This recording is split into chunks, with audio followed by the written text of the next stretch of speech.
Guys, welcome to my YouTube channel. Myself Aman Ali Ansari from GMC Kota. और इस video में अपन बात करेंगे गाउट की। ठीक है, सो गाउट एक इम्पोर्टेंट शॉर्ट नोट पर क्वेश्चन आ सकता है अपने बायोकेमिस्ट्री के एग्ज़ाम में।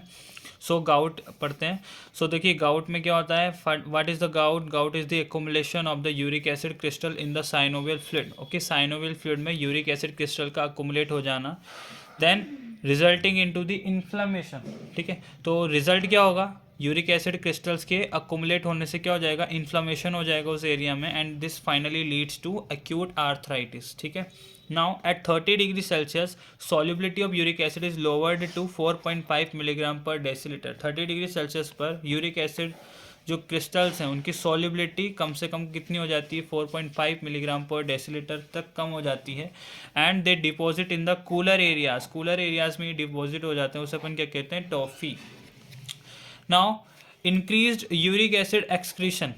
यूरिक एसिड का एक्सक्रीशन अगर बढ़ जाएगा तो उससे क्या होगा? दे में deposit into the urinary tract, है ना। ये यूरिनरी ट्रैक्ट में डिपॉजिट हो सकते हैं, यानी कैलकुलाई और स्टोन फॉर्मेशन हो सकता है। ठीक है, देखिए एक्चुअली गाउट का मतलब सिंपली क्या है? Excessive uric acid. हमारी बॉडी में यूरिक एसिड एक्सेस में हो जाना। ठीक है, दिस इज द गाउट।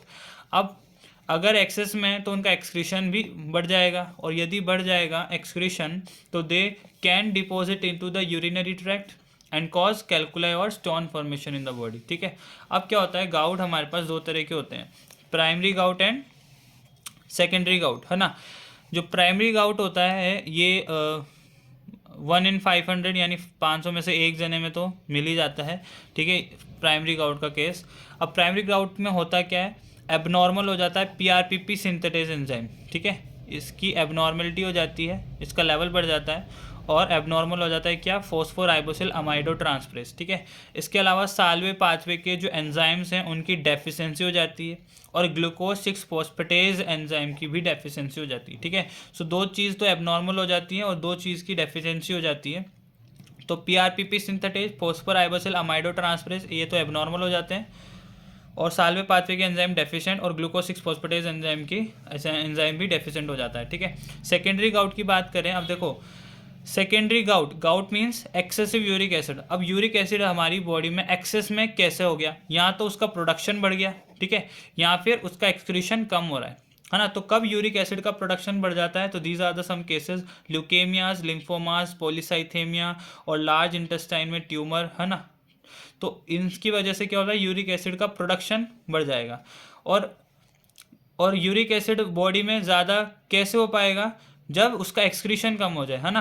तो एक्सक्रीशन कम किस में हो जाता है, किन केस में होता है? तो रीनल फेलियर में, lactic acidosis and keto acidosis. ठीक है, इन केसेस में यूरिक एसिड का एक्सक्रीशन कम हो जाता है। अगर एक्सक्रीशन कम हो यानी उसका बॉडी में लेवल क्या हो जाएगा? बढ़ जाएगा। ठीक है, तो सेकेंडरी गाउट में ये दो पॉइंट याद रखने। ठीक है, so this is all about gout. ठीक है, accumulation of uric acid crystal in the synovial fluid resulting into the inflammation leading to acute arthritis. ठीक है, 30 डिग्री सेल्सियस पर solubility of uric acid will lowered to 4.5 milligram per decilitre. Cooler areas में deposit हो जाते हैं, और इसे अपन क्या कहते हैं? Tophi. Now increased uric acid excretion, excretion बढ़ेगा तो डिपॉजिट हो सकते हैं यूरिनरी ट्रैक्ट में, और कैलकुलाई और स्टोन फॉर्मेशन कर सकते हैं। Primary gout, secondary gout. Primary gout में जो है 500 में से एक जने के अंदर अपन को देखने को मिलती है। एबनॉर्मल पीआरपीपी सिंथेटेज हो जाता है, फोस्फोराइबोसिल अमाइडो ट्रांसफरेज एबनॉर्मल हो जाता है, साल्वे पाथवे के एंजाइम डेफिशिएंट हो जाते हैं, ग्लूकोज 6 फॉस्फेटेज एंजाइम की डेफिशिएंसी हो जाती है।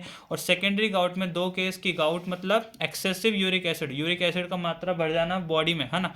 अब बॉडी में यूरिक एसिड का लेवल कैसे ज़्यादा हो सकता है? यहाँ तो उसका प्रोडक्शन बढ़ जाए या एक्सक्रीशन कम हो जाए। प्रोडक्शन बढ़ जाएगा किन केसेस में? ल्यूकेमियाज में, लिम्फोमा में, पॉलीसाइथेमिया में, लार्ज इंटेस्टाइन में ट्यूमर हो जाए तो उससे क्या हो जाएगा? यूरिक एसिड का प्रोडक्शन बढ़ जाता है। और एक्सक्रीशन किन केसेस में कम होगा?